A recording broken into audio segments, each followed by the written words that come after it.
Playniac studio in London. We're an indie studio. We also make work for hire games for our clients, and we also do work for hire game design. And that's all done in the UK and internationally.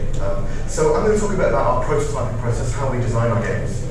What I generally find that this is about is not just playing your game, because when you're making your game and building your game, you're going to be playing it the whole time, but making sure that you're playing with your game as you play it. So you're understanding all the things that you can change and tweak as you're actually designing your game. So this is going to be a little bit interactive. I'm going to start with a game here. This is a prototype made in 2009 by someone else. This talk is going to include lots of other people's comments and work, as well as mine. So I'm going to ask you to guess what this game is. Now, I'll give you one clue to start with. This is an above view of a character navigating an environment. Who can tell what the game is? Platform. Sorry? Platform game. No, it's an above view, so you're looking down. It's not a platform game. It's a shooter. Shooter. Okay, let me give you another clue. Here's another clue. You can see that it's a two-player game. Any other comments? Any other guesses? It's not a shooter. It's not a platformer. So those exclamation marks are not Metal Gear Solid. And you've got one more clue to come. So last clue. Oh, there's something emanating from one of the players, like a kind of shout radiating out. That's all that green line is. It's a Smash prototype. Puzzle. Puzzle. Not a puzzle. No, it's actually a specific game title that you will know. So I'm going to give you the last clue. You can tell from the colour scheme that it's a desert environment. I'm going to give you 3 seconds. 2, 1. It can't be a survival game. So I'm asking for the name of the game. I'm asking for the name of the game. Still don't understand. Okay, what? The title of the game? No, it can't be a survival game. It's not a survival game. Exactly right. It's not a survival game. It's not a shooter. This is actually the prototype of a game called Journey that you might be familiar with. So I'm mentioning Journey because of an interesting thing that was said by the designer of the game, Genova Chen. Genova Chen said when they did this prototyping process, stuff we thought that was brilliant in the prototype didn't work at all. It was useless. Stuff that they'd done in this Smash prototype didn't work, didn't help their game at all. But then he also said the shout from very early on in the prototype, which you saw as that green circle, was a success. So I see this as contradictory. This is in a talk he gave at GDC, that's the link to the talk. I see this as contradictory because he's actually saying prototyping didn't work and prototyping does work. And I think that's the foundation of what I want to talk about today. There are cases where it works and there are cases where it doesn't work. There are reasons why it works and reasons why it doesn't work. I like to think of prototyping as part of one of the phase transitions of your game design process. So phase is an interesting thing to think about. It comes from chemistry. It was first mentioned actually by Rich Lem at USC, ex-designer at Naughty Dog, now at USC, professor there. It's quite a good analogy for what you go through when you're going through the stages of making your game, phase transitions. This is from chemistry. It shows that if you start with plasma and you cool it down, you get to a gas like steam. If you cool that down, you get to a liquid like water. You cool down that further, you get to ice. But what's surprising is that at each of those state changes, there's a massive amount of energy that needs to change in the matter before it can change state. And that also applies to your game development process. Actually going from concept to prototype has a hidden amount of energy, an unexpected amount of energy that needs to be put into your process to change it from concept to prototype, the same from prototype to alpha, and the same from alpha to beta. And that sometimes can be what catches you out when you're going through these processes. There are things that you really need to address and revisit and readdress as you go through these phase changes in your project. One of the first questions to ask is, are you actually prototyping at this point in your production process? A quote from Chaim Gingold, I probably mispronounced his name possibly, at the GDC 2016 Failure Workshop. He was the designer on Spore, and this was him making his first indie game. And he got partway through prototyping and he realized he wasn't prototyping at all. He was accidentally building his actual game. And that was a flaw in his prototyping process at that time. Here's an example of a prototype we made in a client production, and here's an example of the concept art for the actual game. They're completely different, they look very different, they work quite differently, but what this was about doing was exploring cool mechanics of the system, and this was about presenting the aesthetics of the game. What's also important is actually the code bases were completely different. This was built in Unity for rapid prototyping in Unity. This final game wasn't going to be built in Unity, it was going to be built in another environment. And that's a kind of controversial thing about prototyping. Should you be reusing your code base? There's an idea that you should actually use the code base for prototyping, then throw it away and start from scratch with your actual game. And that's quite strongly supported by some people. He may have been joking, but actually Frank Lantz from NYU, Area Code, one of the companies that's behind games like drop 7. He said, that's crazy, no one should do that. You shouldn't be, it's wasteful of science to throw away your old code. He might have been joking, I'm not sure, I have to check with him. But then I spoke to Rami Ismail from Blumbeer. He said, you have to throw away all of your prototype code before you start on your actual game. If you reuse your prototype code, you break your prototyping process. So there is this kind of controversy about whether you should retain or throw away, whether you should completely start again, but make sure what you're doing is prototyping, not building your game. So I'm going to get to the main body of this talk now, which is what does prototyping do well and what does it do badly? So I'm going to look at a few different features of prototyping, and I'm going to throw it to you actually to do a quick vote, a very quick hands up vote, because we've not got a lot of time on whether you think it works or doesn't work. So here's the first one. Communication to your team, to your backer, to your publisher, to your client about the game. Is prototyping good for that? Hands up if you think yes. 1, 2, 3, quite a few yeses. Yeah, I agree. I think it really, really works. Here's an example of a game we made actually with British Gas a number of years ago. This was our interactive prototype. This was the actual game. This was a great way to get everyone on board with what we were doing, what we were making before we'd done any code, before we'd made any art, and then we made something that also looks a lot more beautiful in the end. Mechanics. Is prototyping good for establishing mechanics of your game? Lots of yeses in the room. Yes, I agree. It does work. Prototyping is great for establishing mechanics. Here's a game that we're making at the moment for PC and console. Insane Robots, coming out in Q2 this year. Here's us prototyping mechanics at Indiecade in Los Angeles. This is actually the mechanics being prototyped on the emergency escape door of an aeroplane on the flight back from Indiecade after all the ideas that came up from Indiecade. And this is, we're playing it at our aeroplane seats with Alan Hazelden, who's made some fantastic games. Look up his stuff. Yeah, look up his stuff, it's really good. Good Snowman is one of his games. And here's us playing at festivals. We ran this game at loads of festivals, but as a card game, as a prototype, to iterate and test and find out more about our mechanics before we build anything digital. What about game aesthetics? This is what does the game feel like to play? Is prototyping any good at finding out about aesthetics? Who's got how many yeses in the room? One over there, one over there. We've got so less, definitely far fewer yeses in the room. Actually, I think it does work pretty well. I think it's pretty good. Here's an example of us using prototyping to discover aesthetics. We're making a game called International Racing Squirrels with Channel 4.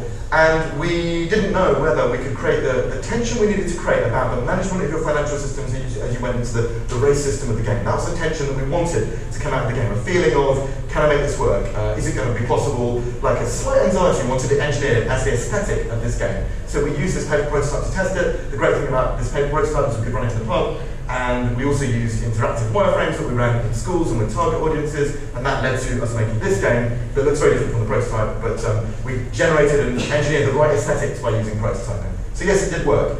Information density. Is it a good way to understand and to design the information density in your game? That's the amount of stuff that you're going to show the players in your game, whether you're going to overload them or underload them in the game. Is it good for doing that? We've got a yes.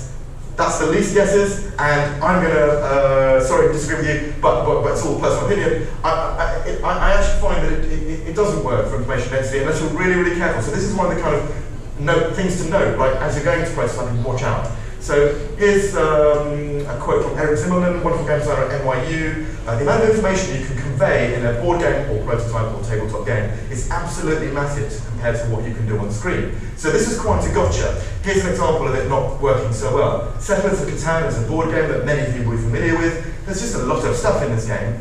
Another studio, I don't know the name offhand, made a digital version. Now this is really a case in point of what could go wrong when you make a digital version and you keep completely true to the board game. They obviously had to because they were making the digital version of Settlers of Catan. But just look how much is on that screen, look how overloading it is. How are players going to understand that? It's kind of too information dense. And that was reflected, I did look up their Steam page without wanting to disparage them. I saw that it was, that a lot of the Steam comments were just about this, I can't understand the screen, I can't understand the UI.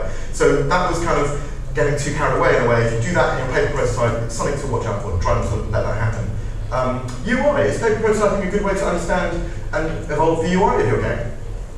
Any hands? 1, 2, 3, more hands, and a half hand, and I'm going to agree with you, yes, I think it does work. So here's an example of bad UI. Who knows about this story?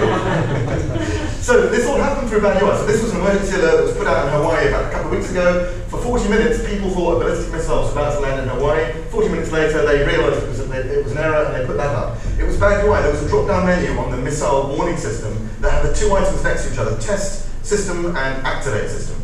And they put them both next to each other, and it was only one click away. There was no other pop-up warning to say, do you want to activate this alert that's going to go to every single smartphone and news outlet in the country instantly and tell them they're about to die.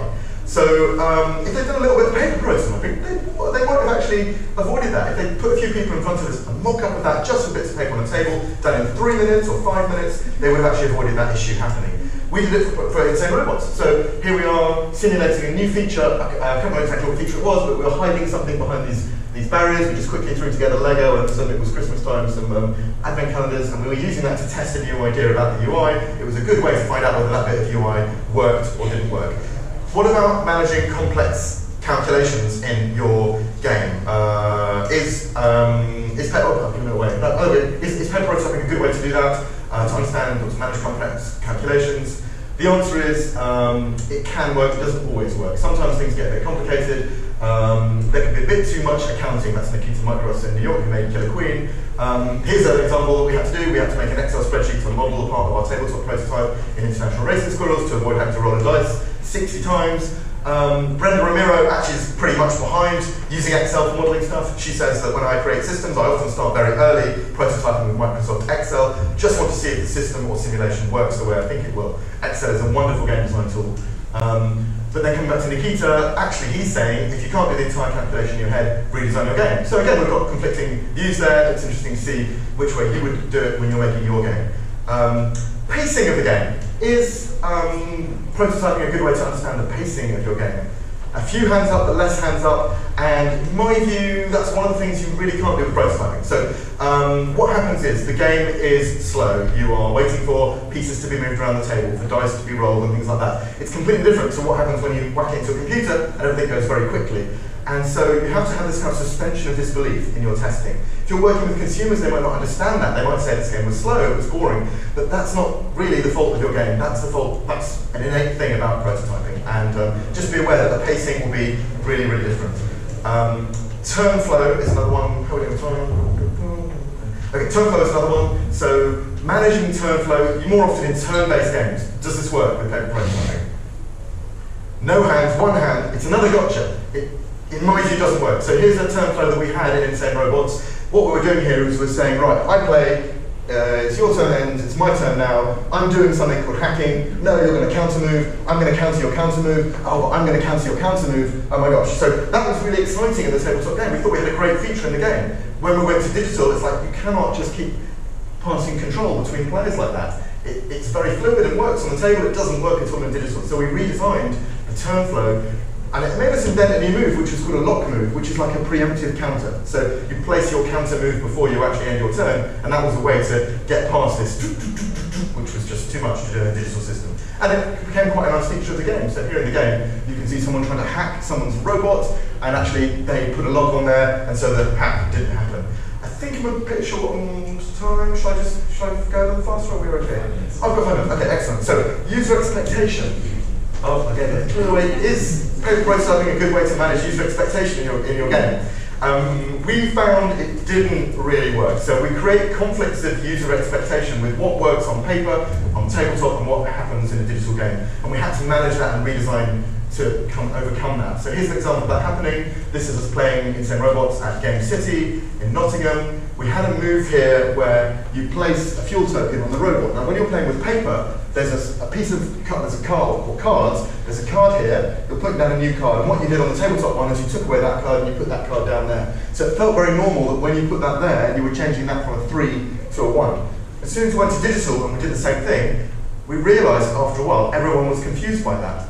Why were they confused? Because in digital, you don't expect that you're taking that away and putting that there like in a physical game. You actually expect that it will accumulate. So we had to change the game. That move didn't change that to a 1, it changed it to a 4. They added them together. Just a slight tweak that made the digital game feel more right to digital players, whereas the other way around had felt right to tabletop players. Game balancing, the final one. Does game balancing, is prototyping of this type a good way to understand the balancing of your game?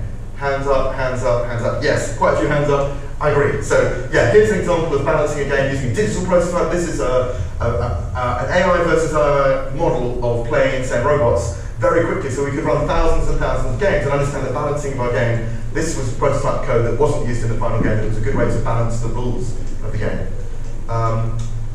this one I'm going to jump through, and I'm going to summarize to say, so what's difficult with prototyping processes is designing turn flow and multiplayer experience is difficult with prototyping processes.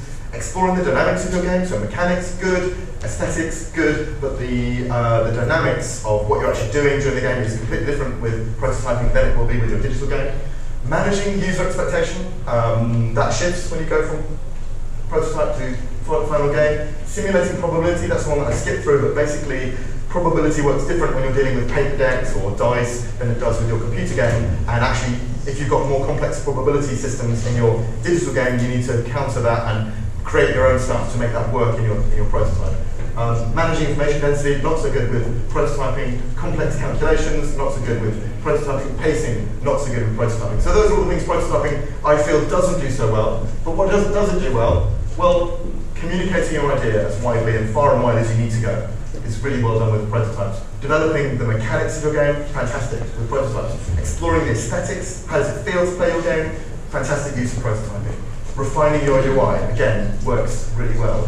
Balancing your game works really well. So those are all the things that are really good to do with your prototyping process. I'd kind of summarize by saying what's difficult in your game can be effortless in your prototype. So watch out for that jump, watch out for that incongruity between what's difficult in your game and what's effortless in your prototype. And the flip side of that, what's difficult in your prototype can be effortless in your game. So that's another incongruity to watch out when you're moving between these phase changes of making your game. I'm just going to show you a little bit of the gameplay from robots. This is a 30-second clip of people playing the game.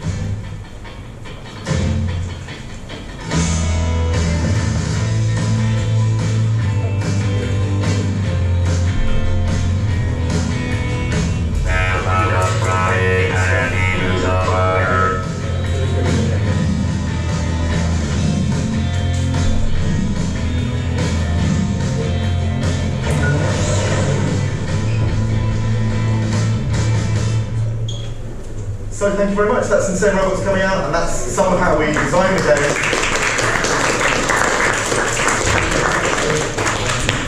There's my info, and if you're a game designer who's got experience with prototyping, come and talk to me. We're looking to hire a couple of people to do some work with us in January and February. Thank you very much.